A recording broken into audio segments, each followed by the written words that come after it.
नमस्कार, दिन भर की बड़ी खबरों में आपका स्वागत है। मैं हूं अंशिता श्रीवास्तव। आज इस बुलेटिन में बात होगी गुजरात बीजेपी में धड़ल्ले से चल रहे परिवारवाद की, भारत जोड़ो यात्रा की। जानेंगे नाना पटोले ने बीजेपी से पूछा क्या सवाल, सिंधिया को बीजेपी ने क्यों कहा विभीषण। बात करेंगे राजस्थान बीजेपी में फूट की, बीएल संतोष की गिरफ्तारी करने की तैयारी की, और बुलेटिन के आखिर में बात होगी महाराष्ट्र के राज्यपाल के विवादित बयान की। लेकिन तमाम बड़ी खबरों से पहले एक नजर सुर्खियों पर। गुजरात में दूसरे चरण के चुनाव के लिए कांग्रेस ने स्टार प्रचारकों की लिस्ट की जारी। कांग्रेस अध्यक्ष खड़गे, सोनिया गांधी, राहुल गांधी समेत 40 नेताओं के नाम शामिल। मंत्री सत्येंद्र जैन के मसाज वीडियो पर मचा घमासान। डिप्टी सीएम मनीष सिसोदिया का आया बयान, बोले बीमारी का मजाक बनाकर घटिया राजनीति कर रही बीजेपी। पीएम मोदी ने काशी तमिल संगमम का किया शुभारंभ, बोले ये संगमम बनेगा राष्ट्रीय एकता का प्लेटफॉर्म, समृद्ध होगी संस्कृति, उत्तर और दक्षिण की संस्कृति को एकाकार करने के लिए चल रहा कार्यक्रम। 7 दिसंबर से शुरू होगा संसद का शीतकालीन सत्र, 23 दिन में होंगी 17 बैठकें, पुरानी संसद में होगा सत्र। तो ये थी सुर्खियां और अब बात आज की सबसे बड़ी खबर की। चुनावों में सभी दल उसी उम्मीदवार को टिकट देते हैं जिसके जीतने की उम्मीद ज्यादा होती है। ऐसे में कभी कभी उन उम्मीदवारों को भी टिकट दे दिया जाता है जिनके पिता भी राजनीति से ताल्लुक रखते हों, जिसे लेकर बीजेपी अक्सर दूसरे दलों पर परिवारवाद का आरोप लगाती आई है। लेकिन दूसरों को घेरने वाली बीजेपी इस बार खुद घिर गई है। आखिर क्यों घिरी गुजरात बीजेपी, देखिए रिपोर्ट में। दूसरों पर कीचड़ उछालने वालों को पहले अपने गिरेवा में झांक कर देख लेना चाहिए। ये कहावत बीजेपी पर पूरी तरह चरितार्थ होती है, क्योंकि बीजेपी खुद परिवारवाद को बढ़ावा देती है और आरोप दूसरे दलों पर लगाती है। ऐसे में अब उम्मीदवारों की घोषणा करने के बाद बीजेपी घिर गई है। ऐसा इसलिए क्योंकि बीजेपी ने चुनावी समीकरणों को ध्यान में रखते हुए तमाम राजनीतिक परिवारों के लोगों को मौका दिया है। पार्टी ने ऐसे 7 उम्मीदवारों पर दांव खेला है जो सिटिंग या पूर्व एमएलए के पुत्र हैं। इन उम्मीदवारों का टिकट तय करने में उनके पिता की सियासी विरासत ने मुख्य भूमिका निभाई है। बीजेपी ने पूर्व कैबिनेट मंत्री अशोक भट्ट के बेटे भूषण भट्ट को जमालपुर खाड़िया से मैदान में उतारा है। इसके अलावा एक और पूर्व कैबिनेट मंत्री विट्ठल रादड़िया के बेटे जयेश रादड़िया जेतपुर सीट से मैदान में उतारे गए हैं। बीजेपी ने सियासी परिवारों से ताल्लुक रखने वाले 7 में से जिन 3 लोगों को टिकट दिया है वो कांग्रेस से आए नेताओं के पुत्र हैं। सेंट्रल गुजरात से आने वाले 10 वार के विधायक मोहन सिंह राठवा के बेटे राजेंद्र सिंह को भी बीजेपी ने छोटा उदयपुर से टिकट दिया है। वहीं साणंद से बीजेपी ने कनू मकवाना को उतारा है, वो भी कांग्रेस से बीजेपी में आए करम सिंह मकवाना के पुत्र हैं। योगेंद्र परमार कांग्रेस से बीजेपी में आए राम सिंह परमार के पुत्र हैं, वो थासरा सीट से बीजेपी उम्मीदवार हैं। अब ये टिकट बंटवारा बीजेपी के अंदर चल रहे परिवारवाद की पोल खोलता है। यानी साफ है कि बीजेपी भी सियासी विरासत और जीतने की क्षमता को देखकर टिकट का बंटवारा करती है। लेकिन हैरानी की बात यह है कि वो आरोप दूसरे दलों पर मढ़ती है। लेकिन अब इस मामले ने बीजेपी की पोल खोल दी है। गुजरात चुनाव के लिए बीजेपी ने इस बार 7 ऐसे उम्मीदवारों को मैदान में उतारा है जिनके पिता का राजनीतिक इतिहास रहा है। ऐसे में अब अपने ही वार पर बीजेपी खुद घिर गई है और अब विपक्ष पार्टी पर हमलावर हो गया है। वैसे विपक्ष और खासकर कांग्रेस तो सत्ताधारी बीजेपी पर लगातार हमलावर है और भारत जोड़ो यात्रा के दौरान कांग्रेस मोदी सरकार की खामियों को उजागर करते हुए लगातार आगे बढ़ रही है। आज देश की पूर्व पीएम इंदिरा गांधी का जन्मदिन था, जिसे भारत जोड़ो यात्रा में अलग अंदाज में मनाया गया। भारत जोड़ो यात्रा में आज महिला शक्ति की झलक दिखाई दी। आज की यात्रा में राहुल गांधी के साथ चलने वाली महिलाओं को आज सबसे आगे रखा गया। यात्रा में महिला सांसद, विधायक, पार्टी पदाधिकारी और एनजीओ से जुड़ी महिला कार्यकर्ता शामिल हुई और राहुल गांधी के साथ कदम ताल करते हुए दिखाई दी। इस खास मौके की कई तस्वीरें पार्टी ने अपने ट्विटर हैंडल पर साझा भी की। एक खास तस्वीर में कांग्रेस ने देश की हर महिला के लिए एक प्यारा संदेश दिया। इस तस्वीर में राहुल एक चुनरी अपने कंधे पर डाले दिखाई दे रहे हैं। इस प्यारी तस्वीर के साथ कांग्रेस ने लिखा, वादा है मेरा, इस चुनरी की लाज रखूंगा, मेरी बहनों की लड़ाई हर हाल लड़ूंगा। बता दें कि यात्रा बुल्ढाना जिले के शेगांव स्थित गजानन दादा पाटिल मार्केट यार्ड से सुबह 6 बजे शुरू होकर जलांब के लिए रवाना हुई। पैदल मार्च भस्तान से होकर गुजरेगा और जिले के जलगांव जामोद कस्बे में रात को आराम करेगा। यानी इंदिरा गांधी की 105वीं जयंती पर कांग्रेस ने देश में एक बार फिर महिला सशक्तिकरण का संदेश देने की कोशिश की है। महाराष्ट्र के बाद भारत जोड़ो यात्रा मध्य प्रदेश में प्रवेश करेगी, लेकिन अब मध्य प्रदेश में राहुल की यात्रा में थोड़ा बदलाव हुआ। ये राहुल गांधी की जान लेने वाले पत्र के मिलने के बाद किया गया है। भारत जोड़ो यात्रा 23 नवंबर से मध्य प्रदेश में आरंभ होगी। इस दौरान इंदौर से होते हुए यात्रा उज्जैन जाएगी। पहले राहुल गांधी रात्रि विश्राम खालसा कॉलेज में करने वाले थे। कॉलेज के बड़े मैदान में ठहरने की तैयारियां भी प्रारंभ हो गई थी, मगर अब यात्रा के कार्यक्रम में बदलाव किया गया है और राहुल गांधी वैष्णव कॉलेज परिसर में विश्राम करेंगे। यात्रा का आज 73वां दिन था और आज भी यात्रा महाराष्ट्र से शुरू हुई, जहां आज यात्रा को 12 दिन पूरे हो गए। बीते दिन अपने संबोधन के दौरान राहुल ने कहा था कि उन्हें महाराष्ट्र ने बहुत कुछ सिखाया। राहुल ने महाराष्ट्र में मोदी सरकार पर जमकर हमला बोला, लेकिन उनके वीर सावरकर पर बयान से सियासत गर्मा गई। बीजेपी ने कांग्रेस पर खूब हमला बोला, लेकिन अब कांग्रेस ने भी बीजेपी को उसी के जुबान में जवाब दे दिया। सावरकर को लेकर महाराष्ट्र की राजनीति में घमासान मचा हुआ है। बीजेपी और कांग्रेस आमने सामने हैं। सबसे पहले कांग्रेस सांसद राहुल गांधी ने सावरकर की एक चिट्ठी मीडिया के सामने रखी। चिट्ठी की आखिरी लाइन पढ़ी, जिसमें सरकार ने खुद को अंग्रेजों का सर्वेंट बताया था। राहुल गांधी ने सावरकर को देशभक्त की जगह अंग्रेजों का भक्त बताया। राहुल ने दावा किया था कि सावरकर ने अंग्रेजों की मदद की थी और भय के चलते उन्हें दया याचिका लिखी थी।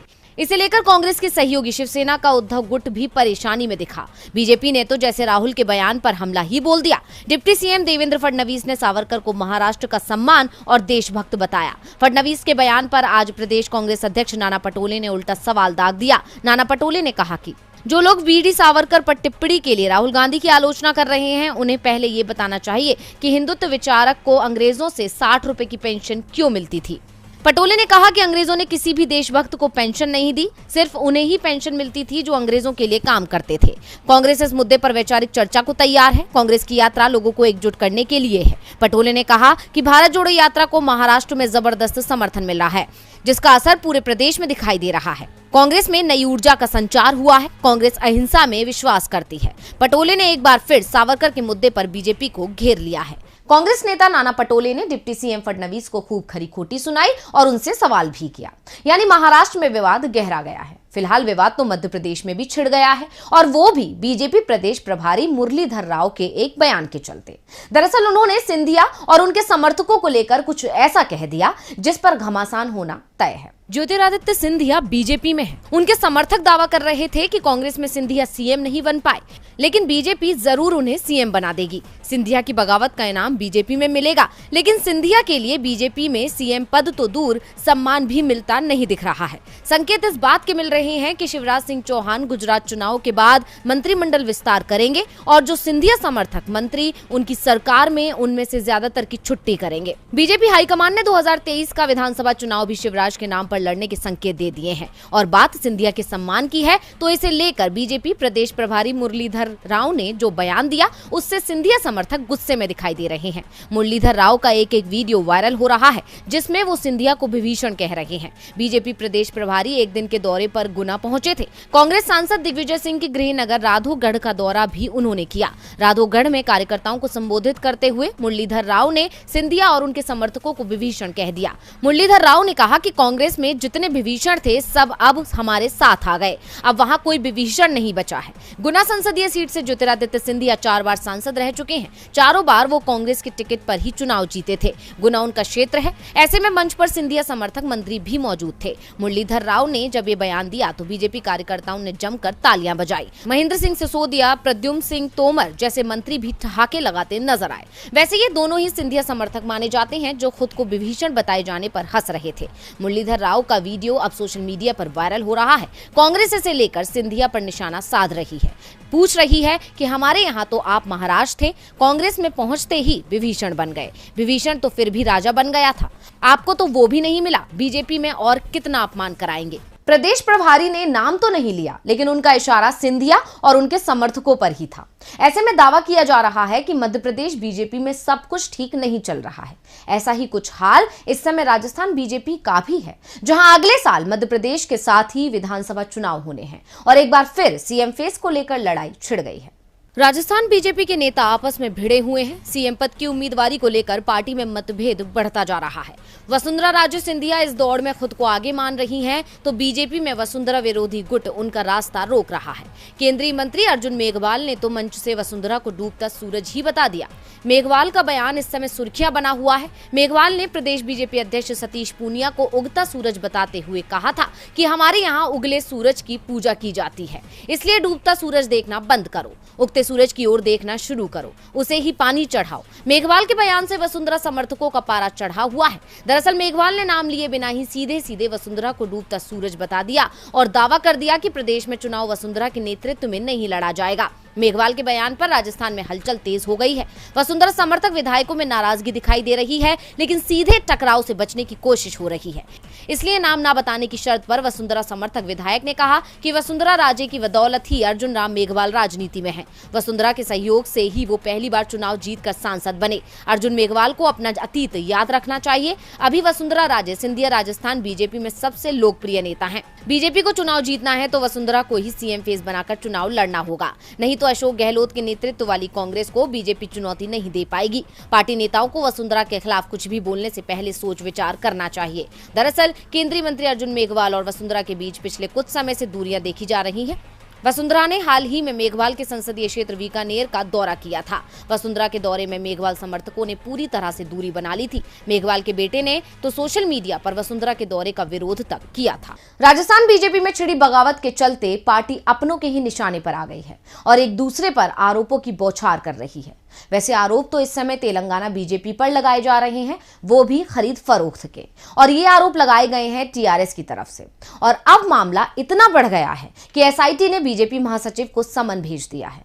क्या बीएल संतोष होंगे गिरफ्तार? देखिए रिपोर्ट में। तेलंगाना की सत्ताधारी पार्टी तेलंगाना राष्ट्र समिति के एक आरोप ने राज्य की सियासत में हलचल पैदा कर दी है और इस आरोप के चलते सियासत गरमाई हुई है और वो आरोप है खरीद फरोख्त का। ये आरोप लगा है भारतीय जनता पार्टी पर। ऐसे में अब मामला इतना ज्यादा बढ़ गया है कि बीजेपी के महासचिव बीएल संतोष को एसआईटी ने समन भेजा है। अब एसआईटी ने उन्हें 21 नवंबर को पूछताछ के लिए पेश होने को कहा है। अब इसी समन के साथ खरीद फरोख्त मामले ने एक बार फिर तूल पकड़ लिया है।